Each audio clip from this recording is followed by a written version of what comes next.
বাংলাদেশ হঠাৎ করে এমন উগ্রতা কোত্থেকে পেল? শেখ হাসিনা যতদিন প্রধানমন্ত্রী ছিলেন ততদিন তো ভারতের সঙ্গে একটা অত্যন্ত মধুর, অত্যন্ত সুটেবল একটা রিলেশন ছিল। হঠাৎ করে সেখানে একটা পরিবর্তনের ঝড় এলো।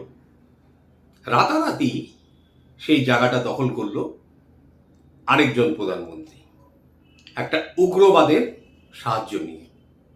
তারপর থেকে তাদের প্রথম কাজই হয়ে বেরিয়েছে নষ্ট করা, প্রপার্টি নষ্ট করা, উগ্রবাদকে প্রশ্রয় দেওয়া এবং ভারত বিদ্বেষ। এই ভারত বিদ্বেষ হয়ে দাঁড়ালো তাদের একটা অন্যতম প্রধান চরিত্র। এই বাংলাদেশ তার স্বাধীনতার পেছনে এই ভারতবর্ষের অবদান হয়তো সারা পৃথিবী বলেনি, কিন্তু এরা বলে গেছে।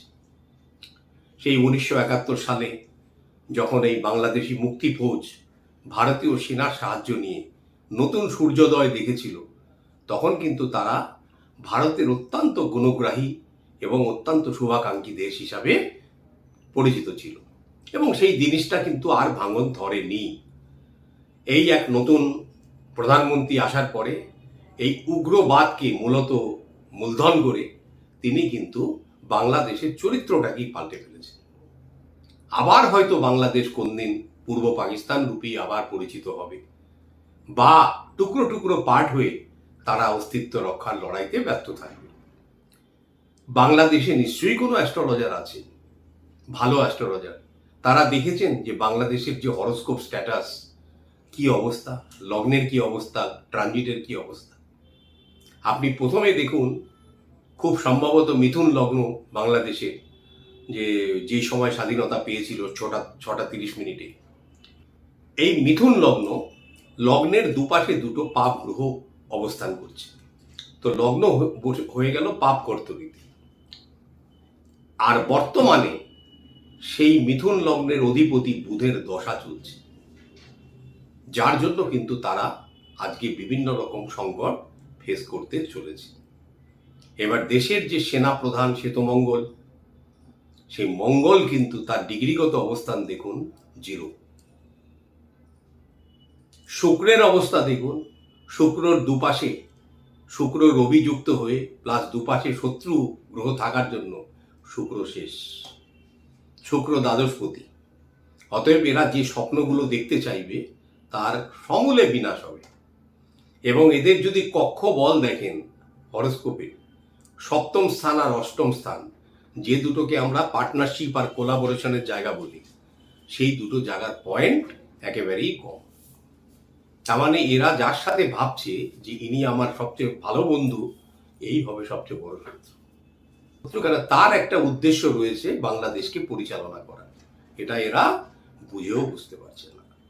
অনেক বাংলাদেশি কিছু ছেলেরা রিল বানাচ্ছেন, এই দেখুন কলকাতার বাবুরা, চায়নার এই মিসাইল, এটা যদি কলকাতায় পড়ে কি হবে।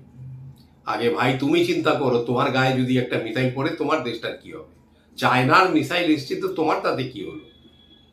মানে এরা চায়না আর পাকিস্তান যদি কিছু করে এদের বুক ফুলে যায়, অথচ এই দুটো দেশই মিলে এদের সর্বনাশ করবে। একটু লিখে রাখুন, বাংলাদেশের সর্বনাশ এখন শুধু সময়ের অপেক্ষা। কারণ যখনই কারো কোনো মরণের সময় আসে, সেই সময় তারা একটা বার বাড়ে। অনেকে বলছেন, ওপেন প্রকাশ্যে স্টেটমেন্ট দিয়েছেন, লুঙ্গি টাইট করে বাঁধবো, কলকাতা দখল করব। একজন দাড়িওয়ালা মৌলবী, সে আরও উগ্রবাদ নিয়ে বলছেন, আত্মঘাতী বোমা নিয়ে আমরা আক্রমণ করব। ভারত সব দেখছে, কিন্তু মাইন্ডেড। করে দেখুন, আপনারা করে দেখুন, তারপরে বুঝতে পারবেন যে ভারতবর্ষ কি জিনিস। এবার আপনার পালা। আপনার এই নড়বড়ে কোমর নিয়ে ভারতবর্ষের মধ্যে বিশ্বের অন্যতম শক্তিধর দেশকে অবজ্ঞা করে তুচ্ছ করছেন, এবং আপনাদের যেখানে না আছে কোনো আর্থিক সামর্থ্য, না আছে কোনো শারীরিক সামর্থ্য, না আছে কোনো বুদ্ধিমত্তা, আর আপনি এমন একটা দেশের সঙ্গে গিয়ে সংঘর্ষে যেতে চাইছেন যে দেশটির যে কোনো দিক থেকে আপনার থেকে কয়েক হাজার গুণে এগিয়ে। তার অলরেডি আপনারা প্রমাণ পেয়েছেন 4 দিনের মধ্যে একটা অহংকারকে কিভাবে নষ্ট করে দিয়েছে। বৃহস্পতি কিন্তু এখন অতিচারী, আপনি জানবেন অতিচারী বৃহস্পতি যারা ধার্মিক, মানে ধর্মের পথে, যারা সৎকর্মের পথে, তাদের জন্য অতিচারী বৃহস্পতি কোনো খারাপ প্রভাব দেবে না।